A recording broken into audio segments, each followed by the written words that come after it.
Question number 20 कुछ इस तरह से है। We have two spheres, they have different radii. इसका रेडियस हम स्मॉल ए लेते हैं और इसका रेडियस स्मॉल बी। क्वेश्चन ये है कि अगर हम इनको कनेक्ट कर दें तो इनकी सरफेस पे इलेक्ट्रिक फील्ड क्या होगा। मींस इसकी सरफेस पे यहां पे इलेक्ट्रिक फील्ड ई ए है और इसकी सरफेस पे इलेक्ट्रिक फील्ड ई बी है और हमें फाइंड करना है इनका रेशियो, यानी E A upon E B we have to find. और हमें साथ में यह भी फाइंड करना है कि जो चार्ज डेंसिटी है वो शार्पर पे ज्यादा होती है, यानी जो शार्प एंड होता है उसकी चार्ज डेंसिटी ज्यादा होती है और जो शार्प एंड नहीं होता है यानी जो फ्लैटर एंड होता है उसकी चार्ज डेंसिटी कम होती है। ये हमें इसमें प्रूव करना है। तो देखो, जो इलेक्ट्रिक फील्ड है this is 1/4πε0 charge Q upon radius का स्क्वायर। फाइन, ये फॉर्मूला है।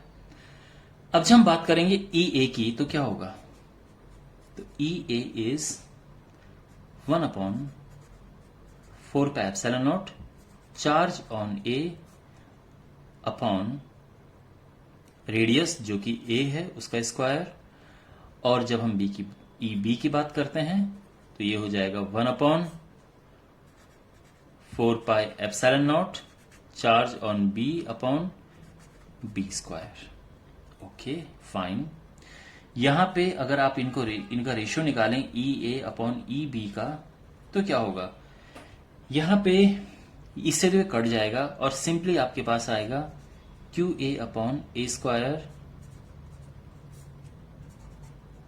Q b upon B square, या फिर हम ये लिख सकते हैं q a upon q b into B square upon A square. यहां तक सब ठीक है। यहां पे देखो क्या सीन है, इसमें चार्ज है क्यू ए और इसमें चार्ज है क्यू बी। ध्यान रखना इनका चार्ज कभी इक्वल नहीं होता है। आई मीन इक्वल तभी होता है जब ये एकदम आइडेंटिकल होते हैं, जब हम इन्हें कनेक्ट करते हैं। अगर ये आइडेंटिकल नहीं है तो इनका चार्ज इक्वल नहीं होगा। क्या इक्वल होता है, पोटेंशियल। तो पोटेंशियल हो जाए तो इसका चार्ज हो जाएगा q is equal to c v, आप जानते हैं, तो सी ए वी, और जो क्यू बी है ये हो जाएगा सी बी वी।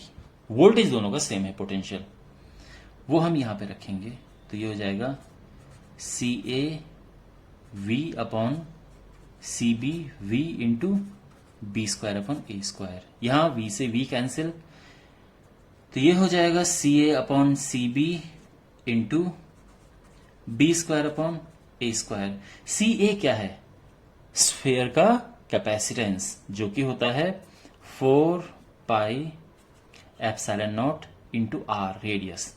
तो ए के केस में हम ए लेंगे और जो बी है 4πε0 इंटू रेडियस बी, और ये हो जाएगा बी स्क्वायर अपॉन ए स्क्वायर। तो ये फाइनली ये तो कट गया है, ए से ए कटेगा, बी से बी, और ये बी अपॉन ए आ गया है।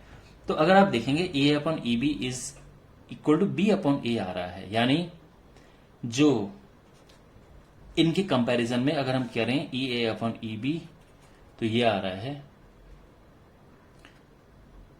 ये ऊपर चला बी, ये बी अपॉन ए इस तरह से आ रहा है।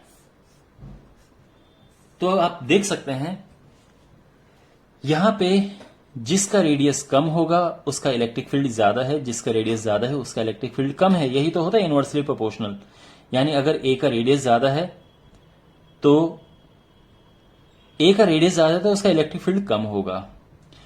अच्छा, तो ये बात तो क्लियर हो गई है। अब हम यहां पे अप्लाई करते हैं। तो देखो शार्प का मतलब क्या है, देखो जब भी हमारे पास कोई ऐसा ऑब्जेक्ट होता है तो ये तो है शार्प, और इसको हम ब्लंट कह सकते हैं, फ्लैट, थोड़ा फ्लैट है ये, ठीक है, ये फ्लैटर है, ये शार्पर है। यहां पे रेडियस ज्यादा होता है, यानी जो शार्प है जो फ्लैट है उस पे रेडियस ज्यादा होता है, शार्प पे रेडियस कम होता है। तो अगर मैं बात करूं रेडियस की तो शार्प का जो रेडियस है वो कम होता है और फ्लैट का रेडियस ज्यादा होता है। ठीक है यहां तक? ओके, अब यहां से क्या कंक्लूजन निकालता है ये तो हमने प्रूव करना है, इसको साइड में रखो। हमारा इसका आंसर आ गया है। आप जानते हैं कि अगर इलेक्ट्रिक फील्ड ज्यादा है तो यानी वहां पे चार्ज डेंसिटी ज्यादा है, इसलिए वहां पे ज्यादा इलेक्ट्रिक फील्ड है। तो आप यहां पे देख सकते हैं ई ए अपन ई बी को हम रिप्लेस कर देंगे, ये ए अपॉन बी और ये हो जाएगा बी अपॉन ए। इसका मतलब ये है कि जिसका रेडियस कम है उसकी चार्ज डेंसिटी ज्यादा है, जिसका रेडियस ज्यादा है उसकी चार्ज डेंसिटी कम है। तो ये हमारा इसका मतलब ये है कि जो शार्प है उसकी चार्ज डेंसिटी ज्यादा होगी फ्लैट वाले से। ये पोर्शन समझ आ गया आपको? I hope you know. पर ये ध्यान रखना, इलेक्ट्रिक फील्ड अगर ज्यादा होता है तो उसमें वहां पे चार्ज डेंसिटी भी ज्यादा होती है, इसलिए वहां पे ज्यादा इलेक्ट्रिक फील्ड है। और अगेन चार्ज डेंसिटी के बाद ये आप जानते ही हैं। सो आई होप आपको ये समझ आ गया होगा। अगर कोई डाउट हो do ask me comment box.